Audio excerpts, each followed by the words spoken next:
nakalimutan. Pagbalik sa Manila, ako ay nananabik. Mabaliw-baliw ako sa kanyang mga halik.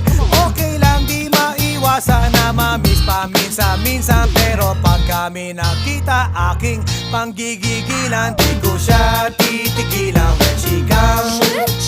Di ko siya titigilan when she comes. Di ko siya titigilan, di ko siya titigilan, di ko siya titigilan when she comes. Kay ganda ng aming samahan at walang nanlalamig. Mas pa sa mag-asawa